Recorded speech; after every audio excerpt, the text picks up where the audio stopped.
এক মহিলা মক্কায় গিয়েছে ওমরা করতে।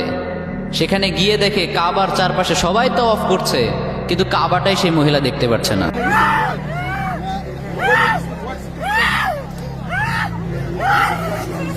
নাউজুবিল্লাহ পড়বেন না?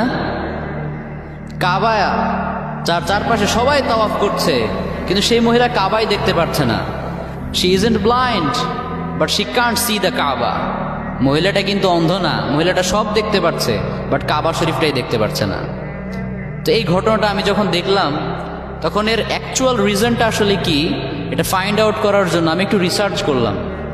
তো রিসার্চ করতে গিয়ে তেমন কোনো অথেন্টিক সোর্স থেকে আমি এর কোনো অ্যাকচুয়াল রিজন খুঁজে পাইনি।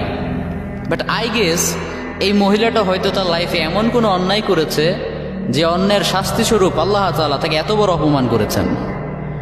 আল্লাহ তাআলা তাকে নিজের বাড়িতে ডেকে এনে কাবা শরীফ দেখার যেই রহমত, যেই বরকত, যেই তৌফিক এখান থেকে মাহরুম করেছেন। নিজের বাড়িতে ডেকে অপমান করা, এটা কিন্তু চারটিখানি ব্যাপার না মিয়া। আল্লাহ হলেন রহমান, তিনি হলেন রহিম, ওই দয়ার সাগর যিনি, সেই মহান রব্বুল আলামিন একজনকে বাড়িতে ডেকে এনে অপমান করেছেন। এটা কি সহজ কোনো ব্যাপার?